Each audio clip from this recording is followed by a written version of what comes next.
have to ask two main questions. What kind of symbol does this summit have when it comes to the timing and to the place and to the participation? And will the EU be capable of closing the gap without the participation of Russia? We will talk about these issues with our guest from London, Mr. Marcus Papadopoulos, political expert.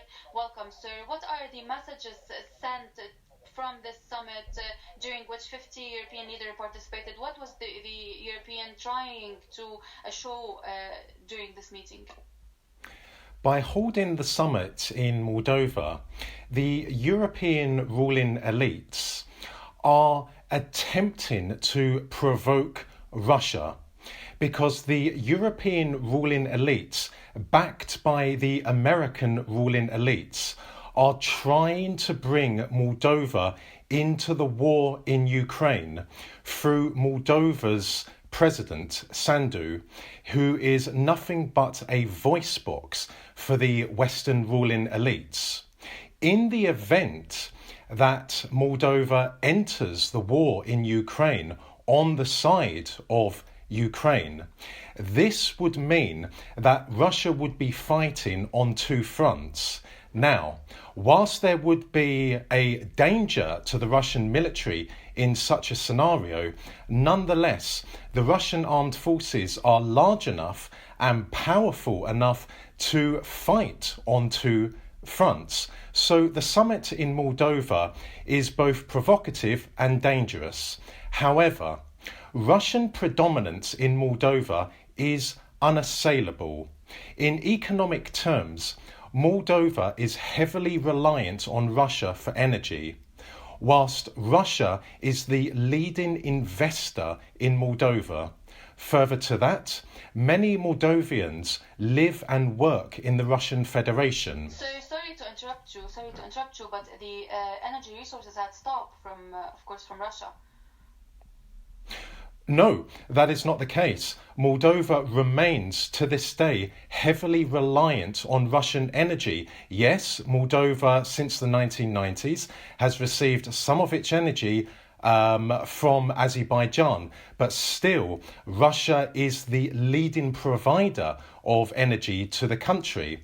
Also, we need to bear in mind that in cultural terms, Moldova is ethnically diverse. However, it is irrefutably the case that much of the Moldovan population is sympathetic to Russia and regards Russia as a fraternal country, remembering that Russia played the key role in liberating Moldova from the rule of the Ottoman Empire.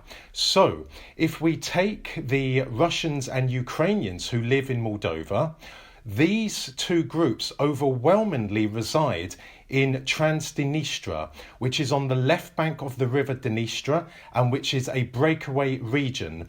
The Russians and the Ukrainians there are almost exclusively sympathetic to Russia. Then there is the Gagauz group, who are also sympathetic to Russia. Yes, so sorry to interrupt you again, but we will talk in details about this issue, about the symbolism of Moldova and why they chose this region, of course, to hold the meeting. But let's go back to the details of the main meeting. The first version of the meeting was held during October of the last year, and it was held in Prague, and of course, the Czech Republic. What was the difference between those two summits, the first one and the second one, and what are, of course, different strategic interests? Well, much has changed since the two summits, and it is very clear now to the Western ruling elites in private that Russia cannot be defeated in Ukraine. Economically, Russia has surpassed the challenges which it was posed by when it came to the West's sanctions on the Russian economy.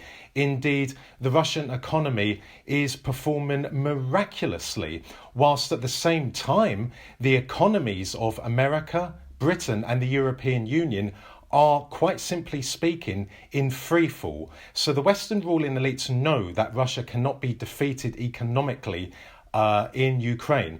And also militarily, the Western ruling elites understand that no matter what the price, the Kremlin will ensure that it achieves a military victory in the country. So the Western ruling elites are trying to open up a new front in Ukraine to try and weaken Russia, to try and bleed Russia, to try and create another wound for Russia. And that is why they have held the summit in Moldova. It is of immense symbolic importance. But as I said, Russia's position in Moldova is unassailable. We also have to remember that in the breakaway region of Transnistria, there are 6,000 Russian peacekeepers, and they are guarding the largest ammunition depot in the whole of Europe. If the Moldovan president... Yes, we will talk about those details now.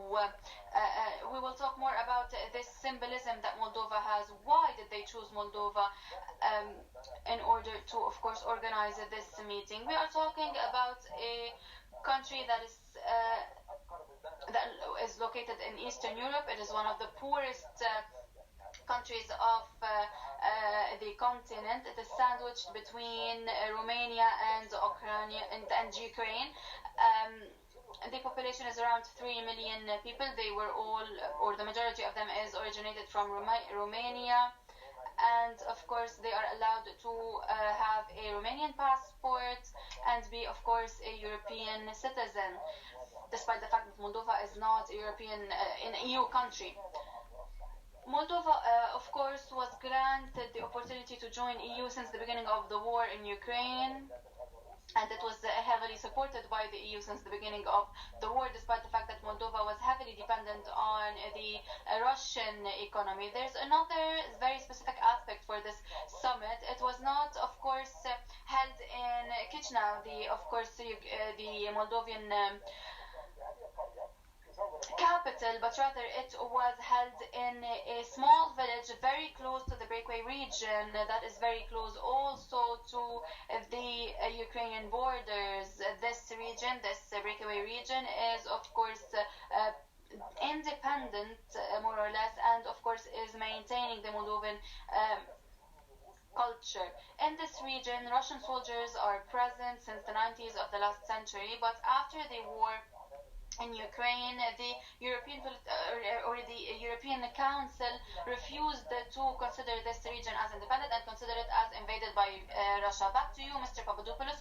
What are the main goals of the European political community, of course, by holding this meeting in Moldova, close to the borders with the breakaway region, in this region where Russian soldiers are present since the 90s of the last century, and also knowing that Moldova had accused Russia of trying to destabilize the country. Why Moldova?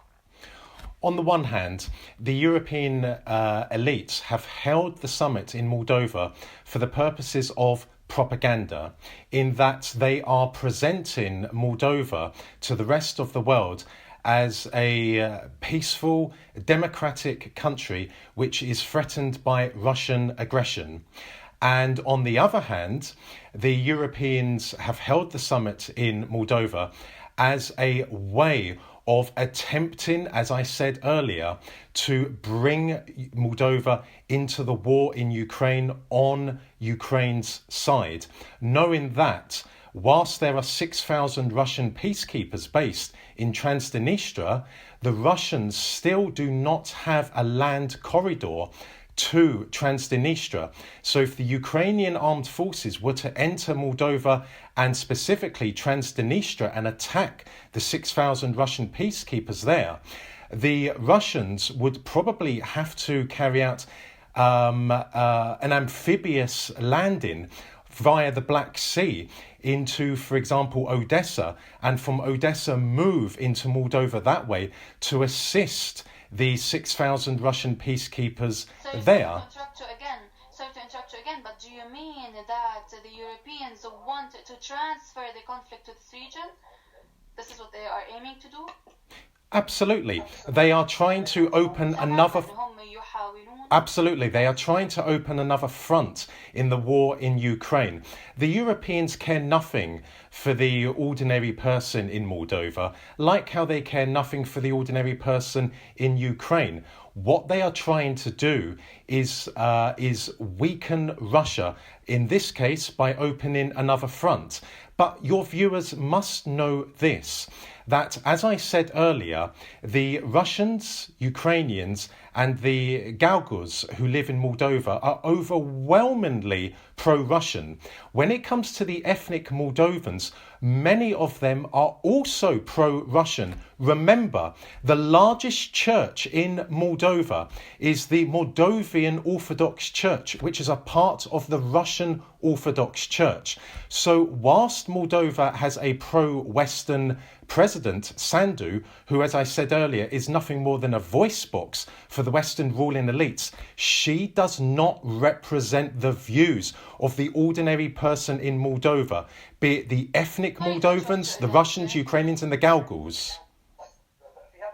Sorry to interrupt you again, sir. So in this framework, how can Moscow receive, or how will Moscow react to those messages, to those European messages? Of course, Moscow was frustrated because of this meeting, and of course, the many Russian officials said that EU is trying to push Moldova to participate in this conflict. How can we analyze this? Well, the Russian government will take this threat very, very seriously. And we are in the process of observing a massive Russian military buildup in Belarus, in the Donbass, in Zaporozhye region and in Kherson region. And I am of the opinion that the Russians have mobilized well in excess of 300,000 soldiers for this offensive. I believe the Russians have accumulated 1 million soldiers who will take part in an almighty offensive in Ukraine, which will mark the beginning of the end of the war. And I believe that because of the danger now emanating from Moldova, this will mean that the Russian High Command will assign great importance to the Russian army entering Nikolaev, and from there entering Odessa, and from there entering Moldova, specifically Transnistria. This is a threat to Russia, but a threat that Russia can meet successfully and will meet successfully. Simultaneously, as I said at the beginning of this discussion, Russia is the predominant outside force in Moldova. Moldova is heavily reliant on Russian energy. Russia is the leading investor in Moldova, and many, many Moldovans live and work in the Russian Federation. So the hold that Russia has in economic terms and in cultural terms in Moldova cannot be broken. Nonetheless, because the West has a compliant leader in Moldova, namely Sandu, this is a danger. But as I said, Russia is large enough and powerful enough to deal with this threat effectively.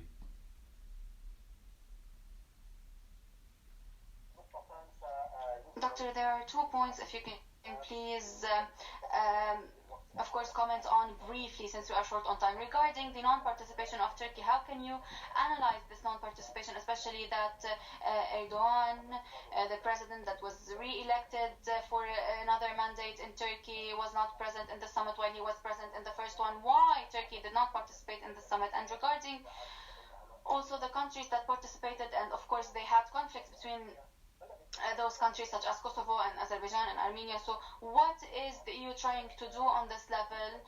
And are they trying, of course, to close the gap? Would they be successful in doing?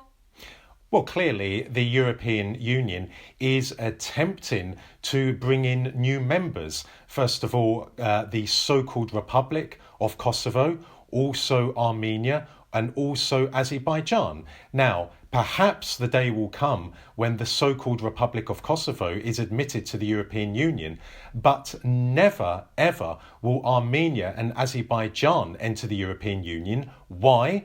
Because, again, Russia is the predominant outside force in both Armenia and Azerbaijan. We also have seen in recent days the Georgian government extend another hand of friendship and reconciliation to the Russian government.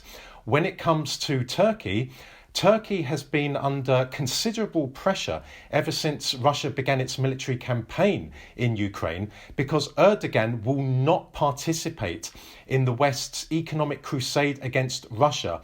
Whilst I do not like Erdogan, nonetheless, I commend him in that he is putting Turkey, the Turkish economy and the Turkish people first. He understands that should Turkey join the West's economic crusade against Russia, this would have very negative ramifications for Turkey as a whole. So it is a way of Erdogan defying the European Union elites and a way of him saying to the Turkish people that he is an independent, strong and patriotic leader, and he will not attend a summit that has been organised by the very people who are attempting to bully and intimidate him into joining the economic crusade against the Russian Federation.